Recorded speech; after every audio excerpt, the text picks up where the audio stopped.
Marlice Van Vuuren, bonjour. Bonjour. Merci.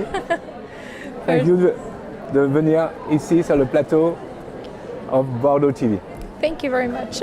Thibault Lemierre, bonjour. Bonjour. Je parlais plus français, là ça sera On peut peut-être parler plus français. facile. D'ailleurs, tu vas faire la traduction. Je vais faire la traduction avec plaisir. Écoute. Parce que Marlice qui nous vient donc d'une fondation en Namibie. Exact. Et on va détailler exactement pourquoi, Oui. quels sont les enjeux aujourd'hui et quel rapport avec l'oenotourisme exactement. Ok.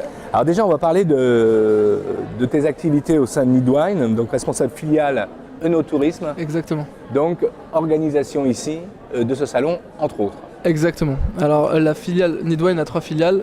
Une d'entre elles s'appelle la filiale Oenotourisme. Dans le cadre de cette filiale, il y a la création du workshop Oenotourisme, qui est donc l'événement auquel on assiste, qui est donc sur de la distribution de prestations oenotouristiques, donc comment l'offre rencontre la demande, comment permettre cette commercialisation entre des tours opérateurs, agences de voyage, agences réceptives, transporteurs, différents prescripteurs de la filière et des exposants qui peuvent être de différentes natures, de l'hébergement vigneron, de la restauration vigneronne, des domaines viticoles, des châteaux, enfin ça dépend de la région où on se trouve, mais surtout ces gens-là en fait dans leur diversité ont besoin de se faire connaître et de pouvoir être packagés dans des produits internationaux ou nationaux. Donc en fait le but c'est d'avoir en parallèle de cette commercialisation sur cette journée-là, des conférences qui s'attaquent aux enjeux de la filière, aux enjeux du développement de la filière. C'est pour ça que par exemple la vente de bouteilles en propriété qui est justement très intéressante pour les châteaux, qui est très difficile pour de l'export, pour envoyer des faibles quantités de bouteilles sur différentes destinations, nous, on fait intervenir Mailboxes qui résout ce problème et à des frais très modérés, arrive à envoyer sur tous les marchés du monde des quantités de bouteilles très réduites. Et on a d'ailleurs pu le tester avec Marlice. Donc on s'adresse en fait, pour schématiser un peu tout ça, à des vignerons de moyenne importance qui finalement n'ont pas toujours les moyens de se faire connaître et qui à travers les démarches que vous allez faire vont pouvoir commercialiser à petite quantité leurs produits dans le monde entier. Exactement. Alors, on ne se restreint pas exclusivement à une offre qui est sur des petits vignerons. Alors, en plus, il n'y a rien de péjoratif pour nous. En fait, c'est toutes les tailles d'entreprise sont intéressantes tant que le produit est qualitatif et la volonté qu'il y a derrière est intéressante. C'est pour ça qu'on a un modèle économique qui permet d'avoir des stands partagés parce qu'on ne veut pas se priver. Au contraire, on veut encourager le développement des personnes qui en ont besoin et pas exclusivement des personnes qui travaillent extrêmement bien mais qui ont déjà des budgets communication associés, qui sont les bienvenus au contraire parce que c'est des représentants historiques en fait de la filière. Mais en parallèle, voilà, ceux qui ont vraiment besoin de se développer et qui travaillent bien, on veut les encourager et on a une politique tarifaire associée à ça qui est incitative parce qu'on ne veut pas se priver de ce biais-là. D'accord. Ouais. Donc on a aussi, pour pouvoir favoriser ce développement, vous réunissez l'ensemble de la profession, comme ici mais ailleurs aussi. On le voit, c'est sur le bateau de Bordeaux River Cruise, le Sicambre. Le Sicambre, où aussi vous avez un club quelque part. Exactement. Où tous ces acteurs sont associés aussi pour bénéficier de l'ensemble de cette dynamique.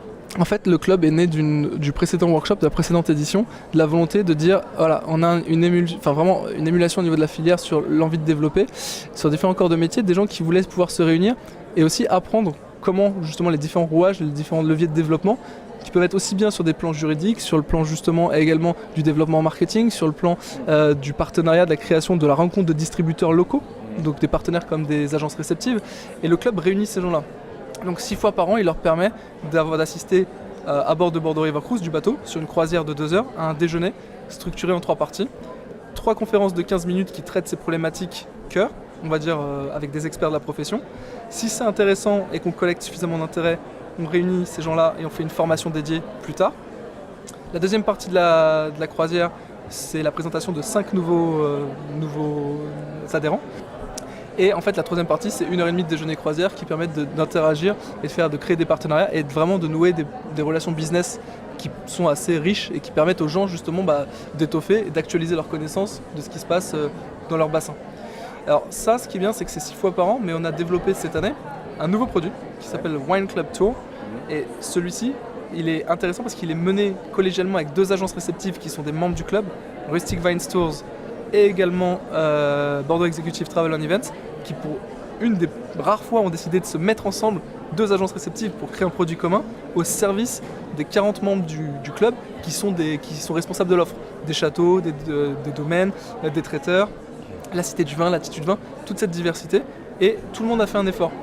C'est-à-dire que le but est réellement de permettre d'envoyer du flux touristique au sein des membres du club et de créer en fait, même la valeur est créée par des membres eux-mêmes. Donc par les différents corps, la distribution qu'on voit aujourd'hui et également justement l'offre. Et c'est ce projet collectif qu'on soutient. D'accord. Ouais. Il y a aussi des choses qui sont méconnues de certaines personnes, c'est tout le développement des nouvelles technologies. Ouais. Tout ça, c'est un gros problème, on va dire. C'est un avantage, mais aussi un problème pour ceux qui ne connaissent pas. Et là aussi, vous intervenez, j'imagine, là-dessus, en tant que créateur aussi de sites en ligne, etc. Ah bah, nous, on a un site de toute façon qui est développé, qui explique toutes les prestations et qui développe l'enchaînement de tout ce qu'on fait. Et on a aussi une politique très active sur la publication sur nos réseaux sociaux qui se développent de plus en plus et qui valorise l'intégralité des membres du club. Le digital fait partie intégrante des sujets qu'on va traiter en conférence et des leviers pour développer en fait l'oenotourisme et le faire connaître. Mais on croit vraiment aussi aux stratégies collaboratives. Un produit commun, au lieu d'avoir une seule personne ou 4-5 châteaux qui se fédèrent, on a 40 personnes plus 2 réceptifs et notre force et tout le monde diffuse sur ces réseaux.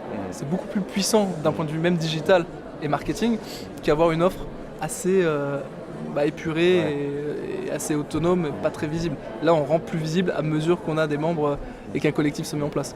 Nouvelle technologie n'empêche pas la rencontre des gens, bien au contraire. On est bien d'accord. Et les rapproche. Marlice. Yes. Comment ça va? All good, thank you. Alors, est-ce que vous pouvez nous parler déjà de votre fondation? Okay. So Marlice, can you tell us a bit about your foundation and explain? So we started a foundation in 2003 and it mainly started because of the San Bushman people in the east of Namibia. So Marlice is explaining that the foundation started with the San... Marlice a expliqué qu'en fait le projet a débuté avec les populations locales qui s'appelaient les San Bushmen, les hommes qui vivaient, les premiers habitants de cette terre. Et du coup, eux, ils ont voulu commencer à venir en aide à ces populations et c'est là que le projet est né. Yeah, and then it blew over into a lodge to create jobs for them, and for every project or thing that we would start to support it, we put a tourism venue behind it. Donc ensuite, en fait, cette activité a permis de créer un premier lodge, donc un premier hôtel en fait, qui a permis justement de valoriser les activités de ces populations et d'en faire non pas une attraction touristique, mais de faire venir des personnes pour connaître en fait ce qui était fait. Donc ça a été une initiation touristique pour faire connaître ces populations en tout cas. Ouais. Yeah, so it would be volunteers, it would be normal tourists, a lodge, camping, something like that to just keep it going. But it started with a clinic, that's why it's got such a strange name, Naankucse. Alors, en fait, ils ont constitué une clinique parce que le docteur Rudy Van Vuuren est médecin et en fait, il a créé une clinique pour venir en aide à ces populations et leur offrir un support sanitaire. D'accord. Et du coup, en fait, il a créé un écosystème où il faisait travailler ces gens et il les soignait. And now with the wine, the same. The wine is supporting conservation work that we do. And the same for the clinic and for everything we do. Conservation is the economic machine behind what we can accomplish in Namibia. En fait, du coup, ça a permis en fait cette activité de développer en fait un projet de conservation en parallèle, un projet de conservation animale qui est en fait l'origine de leur projet, c'est-à-dire venir en aide aux populations locales, mais aussi aux populations, à la dimension conservation animale qui est une problématique développée en Namibie. Quel rapport il y a entre cette fondation et l'oenotourisme? What the relationship between the foundation and the conservation activities and also the wine tourism activities? What the link? What's the link between the conservation part and the wine? Yeah, between what you've been saying and the wine production. So the wine production is a little bit. We only make 4,500 bottles of wine. That can't support 14,500 hectares of what is conservation land in Namibia. So we had to start something new to generate funds to do our research in the south. The wine is not enough, so that's why we started voluntourism, normal lodge camping, all of that to generate funds. The wine is just one tiny little piece in the puzzle to actually fulfill the dream for that conservation area. Ok, alors j'ai compris, mais je ne pourrais pas le réexpliquer. Alors, ce qui est sûr, c'est que le vin, c'est un site de recherche qui s'appelle Wine and Wildlife Estate. qui a en fait qui a une production de 4500 bouteilles par an, ce qui est une production réduite, mais c'est la plus grosse production, c'est la seule en Namibie, là, ouais. pure production réellement sur sol, sans importation. Ouais. Et en fait, c'est pas suffisant la vente de ces vins et le tourisme en relation avec ce vin pour financer les projets de conservation animale et les chercheurs internationaux qui viennent les voir. Donc ils ont créé en fait un système de lodge, de camping et de tourisme volontaire, volunteerism, tourisme volontaire, donc des personnes qui payent pour venir aider sur des projets de conservation animale et aider sur le tourisme du vin, enfin sur la production de vin aussi, assister dans les façons viticoles, pour faire en sorte que ces fonds viennent directement en soutien au projet de développement en matière de conservation. Le financement vient du tourisme volontaire, en plus de la vente des bouteilles.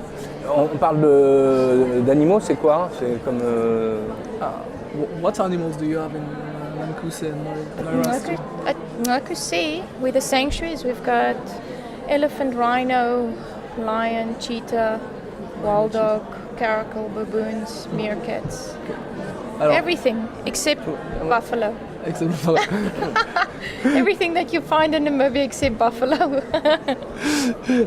Des hyènes, des guépards, des léopards, des chiens sauvages, des singes, des babouins, des zèbres, Hartmann Mountain Zebras, des zèbres très spécifiques de la montagne là-bas, de la montagne de Hartmann. Enfin, ils ont plein d'espèces très diverses là-bas, des antilopes également. Et ils viennent en aide à toutes ces espèces qui sont en déclin fortement. D'accord. Alors pourquoi le déclin? Mais surtout, ces actions qu'ils font, concrètement, comment ça se passe sur le terrain? Qu'est-ce qu'ils font pour ça? Concretely, what types of activity related to conservation do you practice on the field? What are the specific activities that you request from your searchers, your team, and the volunteerists?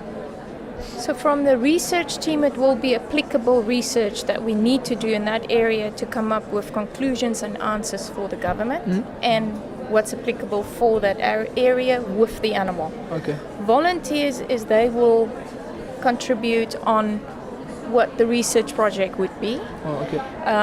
Either if it's GPS collar check downloads and stuff like that. And then for the tourists, they just basically enjoy the nice part of not the hard work in the project. But we do applicable research, not just a PhD and a master's of something that's not applicable. And the research has to play a vital role in that area in the long run and making decisions in the right direction. That looks so good.